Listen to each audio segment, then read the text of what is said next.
Welcome to But Is It Feminist, the podcast that supports women's rights and women's wrongs. I am your host, Amanda Hernandez, sociologist by training, hater by nature. I am very pumped, very excited, to somehow keep the motivation up to actually follow through on a idea I had, but also my guest today, Sarah Ventimiglia, just graduated. She was my research assistant this past year, but Sarah is just all around amazing, just a wonderful thought partner, has from day one blown me away with her insights, her thoughts, and she's very funny. Please introduce yourself. Thank you so much, and thank you for having me today. Like you said, I just graduated this month, and in college I studied sociology and environmental studies, and I've been really entranced by girl bosses, particularly Christian ones, like in our research over the past year. I've loved our research so much that I'm applying to sociology PhD programs this fall, and hopefully I'll be joining the ranks of sociologist by training and hater by nature. Sarah, I can confirm that you are a hater by nature. I appreciate this high praise. Thank you. You're also a sociologist by nature as well. Anyway, I am so glad that you agreed to be my first official guest. This is very exciting to me. And I have invited you here today to talk to me about girl bosses. But before we get there, I want you to tell me a little bit about your feminist identity. Where did you learn about feminism? What does feminism mean to you? That kind of thing. So I really grew up in a very feminism forward environment, especially in regards to my mom. She's always been a huge proponent of women's rights and feminism very explicitly, and has been a huge inspiration to me. Mm-hmm. She definitely embodies that kind of second wave feminist girl boss. In my childhood, and even now, she wears so many hats. She started her own law firm shortly before I was born, which she worked long hours at while supporting me, my twin sister, and my two older sisters, and all of our different shenanigans growing up. And she did work a lot. So I remember being asked by a lot of condescending moms in elementary school whether I even had a mom. Oh my God. My dad would be the one to pick me up and drop me off from school. And by the way, there were also like, oh my gosh, what a wonderful father. He's doing such Boo. And I remember even from a young age being really off put by this. And I was like, I do have a mom. She's just doing so much. And so, yeah, the version of feminism I grew up around was obviously imperfect. It praised women like my mom, who would give all of themselves and more to be the perfect wife, homemaker, breadwinner, and of course, girl boss. And, this obviously had a really profound effect on my mom. I knew that, the comments from other moms and the stress of her daily life really got to her a lot when I was a kid. And I always felt really bad about that. But I mean, I still had a lot of fun in that feminist identity I embodied as a kid. I remember marching with my mom and her friend Joanne, who is for most of my life, I looked up to her as the ultimate feminist. She was super into feminist literature. She was always at the marches, protests. We were always making little period packs together. She was just very in deep. So we would go to things like the Women's March. And my mom specifically had this thing where if we were out to eat or if we were out anywhere and somebody referred to the group as you guys, she would correct them and say, she would either start calling people you ladies, or she would correct them and tell them to use gender inclusive language. And although I was like, okay, girl boss, I remember being really embarrassed when we'd go out. It kind of was like a family joke. But, I have a lot of other memories with her. I remember even from a young age, we lived right by Planned Parenthood. So we would go together and flip off the protesters. Oh my God, I love that. So we definitely had a lot of fun together. But I didn't really know at the time that something was kind of missing from my idea of feminism, because I learned about it from my mom and her friends, who were mainly white, upper middle class, cisgender women. And in college was when I really started to learn about intersectional feminism. And I took courses like the sociology of gender And then I was able to look at literature from feminists of color, queer feminists, and some feminists studying embodiment, which is really an interesting area to me.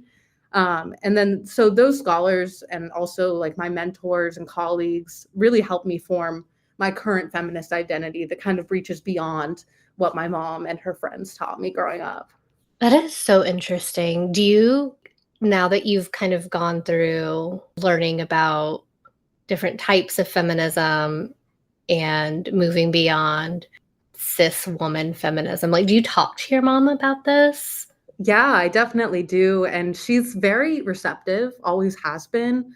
Her like a lot of us, honestly, her version of feminism was very rooted in her personal struggles, what she did to overcome them, etc. Mm, Because we are all, focused on how these structures really affect us.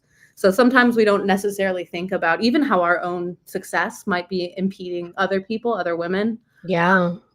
But we've definitely had some interesting conversations because I'm kind of more of a critic of the neoliberal feminism that she kind of embodies, the whole girl boss, break the glass ceiling, be the CEO. Uh, Yeah. whereas she's still a supporter, but open to learning more, I guess. Have y'all ever had a disagreement about something feminist related? I don't think anything explicitly feminist, although I would say like that we have had kind of some disagreements about like economic structures that Mm, intersect with feminism. I remember one time I mentioned something along the lines of no ethical billionaires. We had a little bit of a disagreement there. And I think, that can be also tied to our girl bosses that are billionaires, yeah. our Rihanna's, our Taylor Swifts, who are, of course, girl bosses, but also billionaires with our Sheryl Sandberg worked really hard for her billions, okay? yeah, she did. I remember learning about her in one of my intro sociology classes and being like, "What is wrong with this one?" Like, I remember I was so off put, but she's really a big inspiration to a lot of people. But I wanted to shake her and be like, "This isn't possible for all of us." Like, Yeah, yeah. that's so interesting. Okay, this is a perfect segue into the conversation we're gonna have. It sounds like we came up during really different times, and I'm, what, probably, like, 15 years older than you or so? Wow. So, like, when I was a baby feminist in the 2010s, Mhm. um, Girlboss was huge, right? Yeah. And so, like, as a Gen Zer, and, like, in my little notes, I'm breaking the fourth wall right now, guys. In my notes, I wrote, "Is it okay for me to call you that?" And Sarah was like, "LOL, yes." um, so, as a Gen Zer, what is your impression of the girl boss? And you told me a little bit, but like specifically, a question I have is, I feel like y'all use it exclusively ironically. And I base this on the way like a good quarter of my students call me girl boss. They'll be like, "Slay, yes, girl boss." And I'm like, "Are you making fun of me?" Yeah, it's definitely a really interesting term that's evolved for me over time, even just the idea, not as much the term, but I growing up again in a very neoliberal feminist household, I definitely was sucked in by the whole gravitational pull of the girl boss in the 2010s and even into some of the 2020s. And it was really a huge thing when I was very young and watching movies and seeing like Wonder Woman, and I mean my mom would take me to watch Not Gal Gadot. yeah, and my mom would take me to watch all of these like documentary kind of recreation of like women girl boss movies. I don't exactly remember the names, but there was one about like women reporting sexual misconduct in news. Mm, It was very girl boss of them. But I mean that was like those were the women I looked up to growing up. I mean, I grew up a huge Swiftie, still am. But yeah, like she was my girl boss. And for a while, I didn't really think about the implications of her girl bossery on, other systems of power. And, only as an adult have I really kind of reckoned with those sorts of things. But I really do feel like growing up in this like super pushed girl boss, kind of forced almost environment where it's so advertised and like pushed on young women and children, and young women in general, like really just fell into this kind of trap. I feel like we kind of like went through a similar trajectory as a generation, and I think even some other generations could probably relate to this. Of like, we started off, of course, admiring the girl boss. She's the one, you know, kicking ass in the superhero movies or getting the raise and still, you know, being there for her family. And then as time went on, we kind of matured and maybe realized her flaws in that this is not possible for many women. And often the girl boss is, you know, depicted as a white, upper or middle class woman, cisgender, straight. You know, the girl boss leaves a lot of people behind. And even for people who fall within that narrow idea of what the girl boss has been created to be, it's still hard to be a girl boss. That's a lot of work. And it's just not possible for most people. So when we notice this, I think especially Gen Z likes to just joke around, I guess. We're very good at satirizing things. So we really satirize the girl boss. And really, like, I mean, I even see this now. I kind of call people girl bosses when they make questionable decisions. So like an example I was actually, you know, preparing to record and I was thinking about this. I asked my partner, I was like, when was the last time I called somebody a girl boss? So there are two kind of ways. One is actually more sincere. It's like when there's a woman that I, you know, really liked interacting with, I'll call her a girl boss. So we were preparing to like move my stuff into a storage unit. And the woman that was helping me, she had these beautiful long red nails. She was super sweet. She was giving us discounts, showing us the way. And as we left, apparently I was like, oh, she was such a girl boss. I love her. So there's that kind of like uplifting, but also, of course, you know, still recognizing that girl boss is kind of a flawed term, but it's like a joke and a praise at the same time. It's derogatory and endearing depending on the context. Yes. My other example of the kind of derogatory girl boss, which is honestly how I use the term more. We're watching this show called The Rehearsal, which is a comedic and extravagant show where they like elaborately recreate real life scenarios on sets and stuff. And they were working with this couple, and the girl was accepting these lavish gifts from people at her work. She was a barista, and she was doing this behind her boyfriend's back. So she would accept like this anklet and all these things from other men and go out to coffee with them, not tell her boyfriend. You know, obviously not great. But apparently, again, my partner remembers this. I called her a girl boss. So I really like to channel, you know, the flaws of the girl boss by almost when women are challenging patriarchal structures in a way that is problematic, in a sense, they're a girl boss, you know?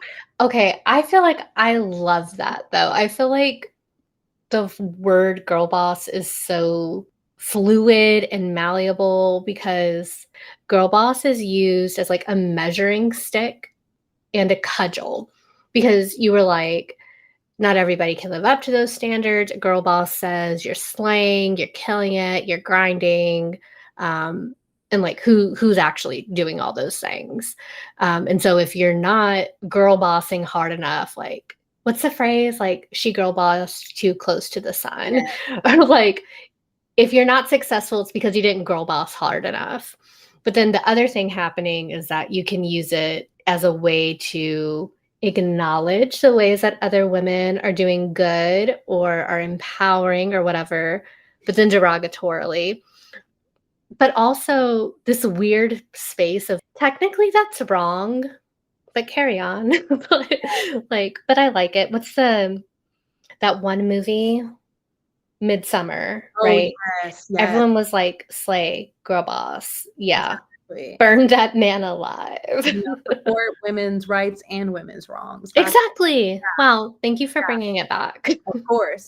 And yeah, I really think too, like calling other women girl bosses in some situations, it's almost like an inside joke among women. Like we all know that the term is flawed and just so kind of engineered. But we can use it with each other in this like ironic way to somehow still like uplift one another without actually having to conform to all of the standards that the girl boss is. I love that. As you know, I am obsessed. I'm just obsessed with girl bosses, specifically of the online variety. And I'm not sure exactly where this stems from, why, but I'm just locked in. Like anytime I see specifically a visual cue of a girl boss, which is like the millennial pastel pink, like I'm looking at my desk right now, literally everything on my desk is that color. There's like specific fonts, specific stylings, and I'm not sure why, but I'm obsessed. And because I'm obsessed, and as a professor, apparently someone has given me power to research whatever I want. I roped you into a project where we looked at Christian women online. Specifically, we were on TikTok, and we did this study, and we come to the conclusion that white women specifically really use different strategies that all come back to tapping into girl boss energy to just sell shit online. That was my kind of main takeaway from that study. But as the co-researcher on that project, what was your big takeaway? How do you see that connecting to like the bigger idea of girl boss? I really think this project showed me that the whole girl bossification of women around the world, so many girl bosses, it's so widespread. So many girl bosses. They're everywhere. And it really takes on like different forms depending on a woman's other intersectional identities, especially like what we looked at was the Christian woman, the Christian white woman in particular, really, in a lot of these videos. And it was really interesting because throughout my life, I've obviously observed many different types of the girl boss. I actually just remembered when I was like 10 or 11 and I had like my iPod Touch, I was obsessed with like mom influencers who posted recipes. I was obsessed with them. Like I barely even cooked, but I was obsessed. I was enthralled. And it was like this whole online ecosystem that I had uncovered that still I'm sure exists today. And just looking at these different pockets of the girl boss. And really the Christian girl boss has been so interesting to kind of immerse ourselves in this world, right, over this past year or so. Because the Christian girl boss tries to like balance the worldly desires that underlie the girl boss identity, like this need to make a lot of money, be a breadwinner, those sorts of things. But obviously they try to temper this with this pure white womanhood, because those two things feel like they should be diametrically opposed within the context of like a faith community. Like it should be wrong to pursue something for the sake of money or worldly power or influence, but they end up combining it with this really like soft, pure white womanhood and this like damsel in distress to make it like a really interesting combination where it's almost like tempering the underlying desire to sell, move product, get money, that sort of thing. Yeah. I'm wondering if you have an opinion on why the girl boss was, and to like a certain extent is still so popular. Like everyone really jumped on that idea for a while. And so much to the point that people ironically give me gifts of things that say girl boss on them now. And like I'm so afraid someone's going to walk into my office and be like, "Ew, she likes girl boss." And I'm like, "No, it's funny. It's a joke." And so like even though it's cringe to like self-identify as a girl boss, like we can call other girls girl boss derogatorily or not, but you would never with a straight face call yourself a girl boss. Absolutely not. But the mentality is still so popular of the girl boss. Like the mentality, the ethos of like grinding, being a boss, being in charge, getting shit done. What do people get out of that? And why is the ghost of the girl boss still with us? I mean, to be completely honest, especially at this point in my life, fresh out of college, looking to start a career, I definitely kind of feel the pull towards girl bossery. I feel its gravitational force on me, because, of course, I want to do well in my career, make a difference in the world, and like maybe even have a family someday. And as someone who's been socialized as a woman, it really feels like you have to manage all of those things and do it perfectly and seamlessly. yourself, your well-being, the well-being, of course, of everyone around you, and Yeah. your career, and all, many more things on top of that. And the girl boss kind of gives us this like fantastical, of course, flawed and exclusionary image of someone who can make it all happen. And it's this perfect woman who can burst through the walls of societal structures like the patriarchy with ease and still have time to go home and tuck their kids at bed at night and read the bedtime story, Yeah. And we all want to believe that we're different, that these structures won't weigh us down during our lives. But unfortunately, that's not really possible for most of us, especially those whose intersectional identities place them on far more axes of oppression. So I think the girl boss, honestly, is like this promise of security, stability, and fulfillment that a lot of us crave, but for a lot of reasons can't quite achieve. And it's very appealing, even, when you view the idea, ironically, those underlying themes of not having to worry about money and not having to worry about whether or not you're pleasing those around you. Like that seems like paradise, honestly. Yeah, for real. Our big question, but is it feminist? I can see someone making the argument of, well, it's not bad to strive for those things. Sure, it's hard, but like don't girl boss shame. like like can she be a feminist? I think she can, but a girl boss feminist does have to reckon with a lot of hard questions about that. Especially like, who does her girl bossery leave behind? Who has Yeah. been exploited, left behind, ignored in her journey to success? And what privileges might have helped her to get where she is? And of course, to answer these questions, you also have to act on them, right? So you have Mm, to think about, as the girl boss you are, how can you uplift other women, especially those who have been exploited inevitably in this whole neoliberal feminist hellscape we live in? A feminist girl boss has to kind of give back to her other girl bosses in life, because you I have love to pay that. it forward. The girl boss feminist, of course, like all feminists, can't really be a feminist if she only holds these ideals when they apply to her own success, right? So, like, if you want women to be able to succeed and to make a lot of money or all of these things, if that's only true for you, then that's not truly feminism. And we have to address all of these other structures that interact with the patriarchy to hold other women down to really truly be a feminist, right? So there's kind of this push and pull because wealth is in a lot of ways upheld by like systems of oppression. So and the girl boss is tied to wealth. So there has to be a lot of self awareness, I think, and a lot of work done, honestly, to be the girl boss feminist. But I think it's possible, and I think that ideally, we could all be girl bosses, and maybe not even be the boss of each other. Maybe just be girls together. Sarah, I love that. Oh my god. Like, why do we have to be bosses? Just Yeah, be let's just be girls. girls. Just be Let's just successful girls. I love that. You broke my brain with that. I had a thought and I'm like, I don't even need to continue. That's it. That's the perfect closer. Yes, we can just be girls. We don't have to always be the boss. It's okay. We don't always have to be the boss. No. What a relief. Yeah. Wow. When you were talking, it made me think of the way that Arlie Hochschild, the author of The Second Shift and The Managed Heart, wrote about the quote, like contemporary woman. In her book, The Second Shift, she's writing about the ways that most women in the paid labor force come home to work a quote second shift of unpaid labor in the home, like cooking, cleaning, taking care of kids.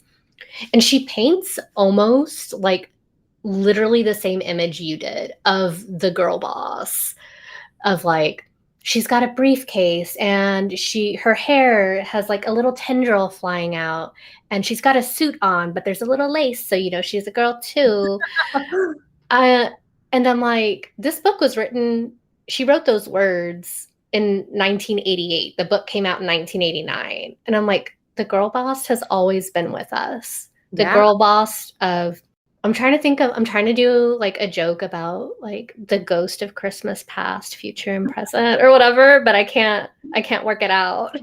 They're all the same with the girl boss. They really are. She's always been with us. And Yeah. okay, so if we have the girl boss has been with us, maybe not in name, but has been with us for such a long time, what will the girl boss look like in 10 years? Oh, that's an awesome question. I mean, I'm thinking about it from a personal level too. I honestly, not to brag, but I do come from a strong lineage of girl bosses. You should be proud of I that. know. So my grandmother was a chemist with the Food and Drug Administration, I think, one of those national organizations. She was Okay, yeah. high up. She was girl boss. And she also raised my mom and her three siblings all on her own. So she was, your traditional girl boss, but also very, very much Catholic, very much. She was a feminist in her youth, but really adopted more conservative ideals as her life went on. But she really did embody the idea of this girl boss, even, 50 years ago. And then my mom, of course, who I've touched on, opened her own law firm, supported herself through college. She was actually a mother through college. So she had she had my oldest sister on the day of one of her finals in college. Oh, wow. And was not excused from it, actually. It's just a crazy story anyway. I don't know if she was. Thank goodness for Title IX. Right. But, she made it through all of that. She girl bossed her way and, had me and my sister later in life. So I've even seen, throughout the women in my generations of my family, they've all been girl bosses, but they've taken different forms, right? So my grandmother was a lot more conservative. And, if I called her something like a girl boss or a feminist now, she'd probably scoff at me. Yeah. Whereas my mom, if I call her a feminist, she would be proud. She would be at the Women's March wearing the pussy hat. That's my mom. Uh-huh. Very much a neoliberal feminist, very strong in her beliefs, and actively seeks to, dismantle certain patriarchal structures in her life. So we can see that evolution. And then there's me, who's really been more interested in intersectionality and kind of these newer waves of feminism. So I really think that, you can look at where feminism is going and kind of predict the girl boss's trajectory. But I do think it's going to be interesting to see my generation's iteration of the girl boss as we come into adulthood, and even the generation after us, because I think we're living in a very interesting time, like financially. A lot of jobs are being cut at the federal level. AI is a big concern. As somebody looking for a job currently, it's rough out there. So I honestly think the girl boss is either going to have to take on a different form maybe, or die out, because I just think the idea is being harder and harder to achieve as time goes on. And I think a lot of us feel disillusioned, honestly, that, we can put in all of this hard work, manage family, school, all these things, and, still not find a job or get into whatever grad school, funding's cut. So, it's a hard time for the girl boss right now. So I'm interested to see how this identity reckons with kind of economic hardship, I guess. And if we're going to lean more into the girl boss, maybe, or if we're going to, leave her behind. Was that a Sheryl Sandberg joke? Of course. Okay. We gotta lean in. Wow. Well, Sarah, you are a girl boss. Oh my gosh. For this modern time. And I say that in the loving way, not the derogatorily way. Thank you so much for coming to talk to me about one of my biggest obsessions. It was super fun to have this conversation with you. Yeah, thank you so much for having me. And of course, you are a girl boss as well. Oh my God, thank you.